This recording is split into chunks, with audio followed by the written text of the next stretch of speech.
Hey, what's going on, my beautiful people? This is Certified Life and Relationship Coach, Coach Court. In today's video, I want to talk to you guys about the fearful avoidant and commitment phobia.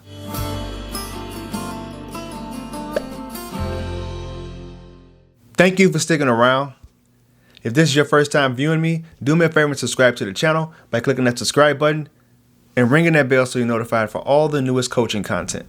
Before I get into the content, if you want my help personally, the quickest way to get in contact with me is to book a consult with me on my website. Go to www.fruitfulseeds.com, click the coaching tab and book a session there. Or if you're part of my Patreon or my YouTube membership, make sure that you reach out to me for your monthly coaching. Thank you guys. In today's video, I want to talk to you guys about the fearful avoidant and commitment phobia. And the reason that I want to talk about this video is because around the holidays, I'm starting to see more fearful avoidants become triggered. And I don't know if it's because of their subconscious wounds. And I'm going to go ahead and give you guys the disclaimer, of course. I'm not a therapist. I'm not a counselor. This information is purely for informational use only. These are things that I've experienced myself and from people that I've worked with. This is not to be replaced for counseling or therapy. If you need that, please go ahead and find those avenues or seek those avenues so you guys can get the help that you really do need. I think counseling and therapy is very important. I want to talk about this because around the holidays, the fearful avoidants are becoming very deregulated. I'm seeing more and more people reach out to me who said that they have taken a test. They identify themselves as fearful avoidants. And I think it has something to do with some of the traumas that they've experienced early on in childhood. But I went ahead and wrote a quote on Instagram, and I think where they have it right is they are very selective about the people that they decide to get into a relationship with, which is important. I think you should vet people properly. The quote goes, I'm on Instagram, and the quote is, I'm on Instagram, my account is I am Coach Court. Some traumas are self-inflicted. We tend to put more effort into picking the type of car we'll buy than who we'll spend the rest of our life with. That's got to change. This is one thing that they have nailed down, but it can get to the extreme where they won't be able to show up and be present in their relationship because they are so fixated on not getting it wrong. They're fixated on, and this has something to do with careers too. I have a list here, bullet points for today, because I want to make this a valuable video. They even show up the same way in their careers. If they decide to have kids, in any of those areas in life, they really struggle to be locked down or committed to something long term.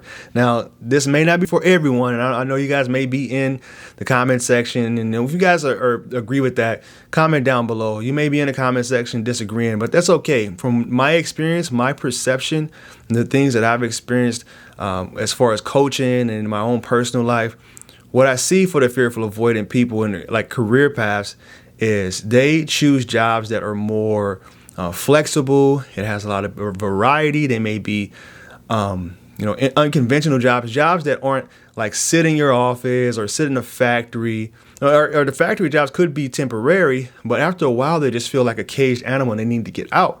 And they always have this thought in the back of their mind: am I making the wrong choice? Am I not in the right career path? You'll see them more like entrepreneurs, baristas, or people who travel a lot, photographers, jobs along those paths. So when you think about the fearful avoidant getting into a relationship, they're going to have the same type of reservations about making the right choice.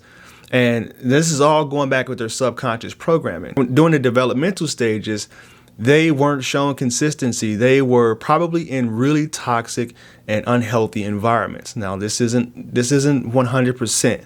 This is just kind of what I've seen as far as people that I've worked with who identifies themselves as fearful avoidants. As far as women that I've worked with that are fearful avoidants, some of the patterns that I've seen is they have come from relationships that were either unhealthy, where they were habitually cheated on, it was toxic. They may have a couple different babies' fathers that they thought the relationships were going to work out and go the distance, and it ended up not working out because either trust was broken or the guy may have been narcissistic, or they may have been raised by parents that were narcissistic, and they have a hard time trusting someone in the future. They have a hard time settling down and making that that commitment lasts a long time. They're so used to not being able to trust people and being ambivalent because of the type of experiences that they've had in the past.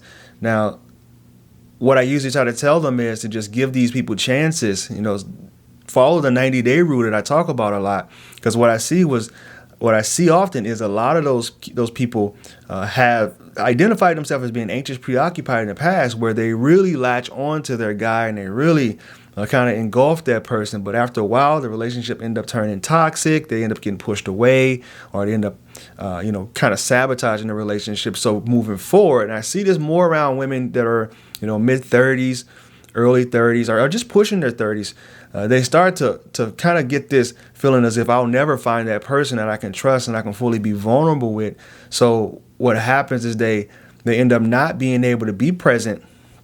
And when the relationship looks like it's about to go somewhere and it looks like this person is going to be a healthy option for them, and I see this all the time in the comment section from the women that comment on my fearful avoidant videos, they end up imploding the relationship or either pulling away, taking time, taking space for themselves. I just saw somebody post about that on Instagram too, where they said that they have the ability to just ghost on someone and then reappearing back in their lives. And that's pretty much the fearful avoidant experience.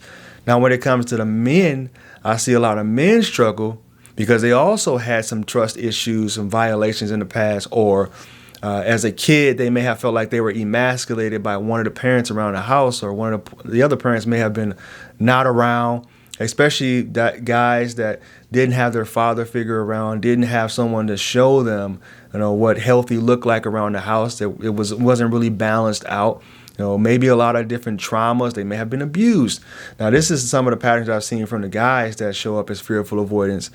And for the ones that, were anxious, preoccupied men in the past, they end up turning into guys that just, they start to lose trust in women, and they end up turning into players. There's a concept that they talk about in the manosphere that talks about spinning plates, and they end up doing that after they were someone who may have been a very anxious person, and now they're fearful, and in a way that they combat that being vulnerable and being taken advantage of, because you see this all the time when women leave and they go in monkey branch, or they end up getting into a rebound with someone else. They struggle to sit with that as far as their ego and what they meant to that person. So as kind of like a reaction to that, they end up spinning the plates like they talk about. And what that look like to me is guys that are becoming more fearful avoidant because they just don't want to make that commitment and find themselves in a situation where they have their heart torn in pieces. And what I learned is a lot of those guys, they have a hard time recovering from that breakup. The breakup is really detrimental for men because I feel they have the hardest time getting over those breakups. Women, the fearful avoidant women, sure, they don't have a problem finding potential guys, and it's just a really tough experience for every single one of them. So what I recommend for them to do usually is to make sure that you find yourself a good therapist that understands attachment theory, or a good counselor that's going to help you uproot some of that negative gunk that you had wired into you. Because our experience is exactly how we tend to show up. People go into these situations thinking that they have, the best intentions in mind, but you have to understand that a lot of the things that you do and the things that you say and the way you operate is ran by your subconscious mind, which is responsible for at least 95% of the way you operate. So you can try to 5% your way into, making this commitment work, or, promising this person something that, subconsciously you really can't do because you're still terrified of, making that commitment and being able to show up in a way that that person doesn't want to leave you. So if you found this video of any value, please go ahead and click this link right here where I talk about what happens when you go no contact with the fearful avoidant. And you go ahead and like, comment, subscribe to the channel if you haven't done so already. And if you're not following me on my other social media accounts, Twitter, Instagram, Facebook is I am Coach Court. Thank you guys. Now we'll talk to you soon.